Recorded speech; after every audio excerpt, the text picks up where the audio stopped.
आने वाले समय में अगर ये युद्ध नहीं रुकता है तो हमारे देश में महंगाई बढ़ेगी और मुश्किलें बढ़ेंगी, जिससे हम सीधा प्रभावित होंगे। ऐसी स्थिति में लोगों की आय तो नहीं बढ़ रही है, लेकिन महंगाई बढ़ रही है। मदरलैंड, इसका मतलब तो हम लोग नहीं जानते कब इजराइल भारत का फादरलैंड हो गया।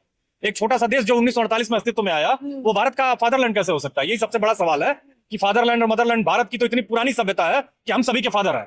तो ईरान और अमेरिका का और इजराइल का लंबा चलेगा तो उसका रिजल्ट ये होगा कि भारत में महंगाई बढ़ेगी। नमस्कार, मैं ज्योति यादव। ईरान, इजराइल, अमेरिका के युद्ध के बीच सीज फायर होता है और इसका सबसे बड़ा क्रेडिट खाता है पाकिस्तान। हालांकि केंद्र सरकार ने यानी कि भारत सरकार ने इसको लेकर कुछ भी नहीं किया है, लेकिन लगातार सवाल उठ रहे हैं कि क्या सच में विदेश नीति हमारी इतनी खोखली है। देखिए, विदेश नीति तो जो है सो है, लेकिन इसका फायदा पाकिस्तान को मिला। लेकिन जिस तरह का काम किया है इजराइल ने, खास करके जिस दिन युद्ध विराम की बात हुई उसके अगले दिन उसने लेबनान में हमला किया और ढेर सारे लोगों को मार दिया। तो ये विदेश नीति तो जो है वो साफ साफ हमारी दिखाई दे रही है, क्योंकि लगातार इस जो वार चल रहा था उसमें चीन को और तमाम देशों को ईरान का समर्थन था, लेकिन भारत के जो जहाज थे वो रुके हुए थे और उसकी वजह से जो हमारा एनर्जी का संकट है, करीब करीब 90% जो हमारे रिसोर्सेज एनर्जी के वो वहीं से आते हैं, स्ट्रेट ऑफ हॉर्मुज से आते हैं। अब ऐसी स्थिति में बहुत गंभीर संकट ये है कि वो जो एनर्जी, मतलब हमारा जो गैस है, चाहे वो डीजल है चाहे पेट्रोल है, उसकी जो सप्लाई बाधित हुई है, उसकी वजह से भारत में बहुत संकट पैदा हुआ है। क्योंकि हम जो जितनी हमारी गैस की खपत है, चाहे वो एलपीजी हो, लिक्विफाइड पेट्रोलियम गैस, या फिर पीएनजी हो, तो पाइप नेचुरल गैस, ये सब पाइप नेचुरल गैस तो हम प्रोड्यूस कर लेते हैं, लेकिन उसका आधा ही प्रोड्यूस कर पाते हैं एलपीजी का, 47%। 53% हम आयात करते हैं। किससे? यूएई से, सऊदी अरेबिया से, बहरीन से, कतर से। कतर से सबसे ज्यादा करते हैं, कुवैत से करते हैं। तो इस तरह की स्थिति में हुआ क्या कि अमेरिका इन देशों को बेस बना के ईरान पर हमला कर रहा था और ईरान भी इन देशों पर हमला कर रहा था। तो ऐसे में हमारी जहाजें नहीं आई। ईरान से भी हमारा संबंध इसलिए थोड़ा स्ट्रैंडेड हुआ, बाधित हुआ, क्योंकि हमने डिसीजन उस तरह से क्विक नहीं लिए। और इसकी वजह से क्या हुआ कि हमारे यहाँ जो सप्लाई चेन थी वो बाधित हुई, और उस सप्लाई चेन से हर चीज पर असर पड़ा है। और अगर ये युद्ध ईरान और अमेरिका का और इजराइल का लंबा चलेगा तो उसका रिजल्ट ये होगा कि भारत में महंगाई बढ़ेगी। इस 5 राज्यों के चुनाव के बाद सबसे पहले पेट्रोल, डीजल और गैस का दाम तो बढ़ा था 60 रुपया, और भी बढ़ सकते हैं। ऐसी स्थिति में लोगों की आय तो नहीं बढ़ रही है, लेकिन महंगाई बढ़ रही है। तो ऐसी स्थिति में होगा क्या कि मुश्किल होगी, और उस मुश्किल में वो जो बैलेंस होगा और खर्च में, उसका एक संकट भारत को झेलना पड़ेगा, उसका सामना करना पड़ेगा।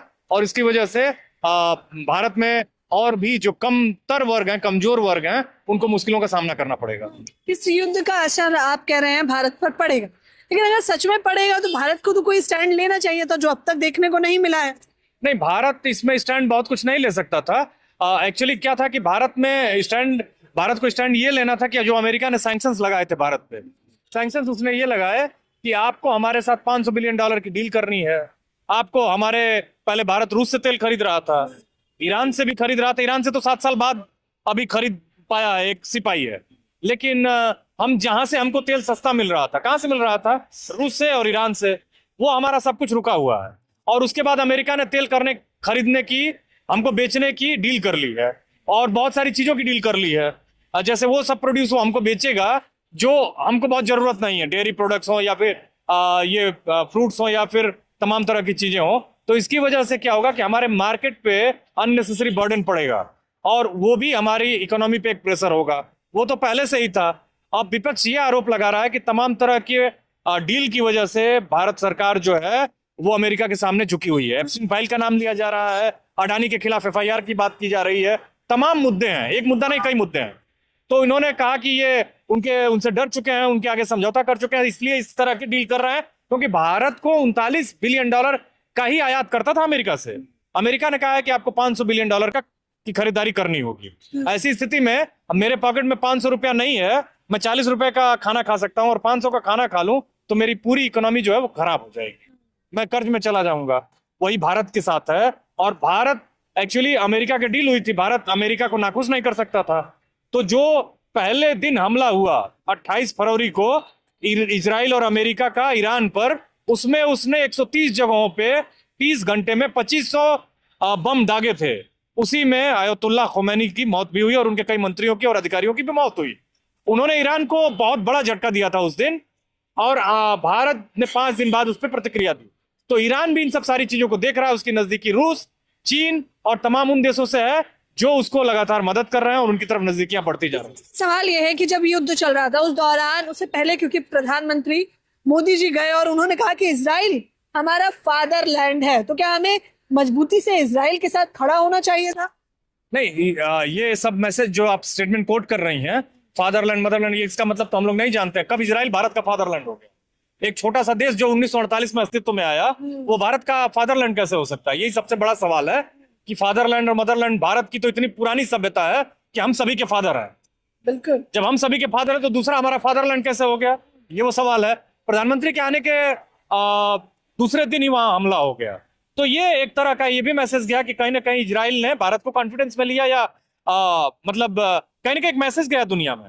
जो क्या उससे पहले बैठक हुई, बातचीत हुई, क्या भारत को इसकी जानकारी रही? ये तमाम सवाल भी ऐसी कोई बैठक और बातचीत नहीं हुई। भारत के अपने जो कूटनीतिक मामले थे उसकी वजह से वो भेंट थी। लेकिन अमेरिका और इजराइल का ये प्लान था कि वो ईरान पर इस दिन हमला करेंगे, और उन्होंने किया और बहुत डैमेज किया ईरान को। तो ऐसी स्थिति में एक्चुअली भारत का जो स्टैंड था, जिन समयों पर जहां पर लिया जाना चाहिए था, भारत एक गुटनिरपेक्ष देश के रूप में अपना रोल प्ले कर सकता था, जहां वो नहीं कर पाया। और उसका एक कहीं ना कहीं एक मैसेज गया, जिसकी वजह से ईरान ने उतना हेल्प नहीं किया जितना वो चीन की कर रहा है आगे बढ़ के, और दूसरे देशों की कर रहा है।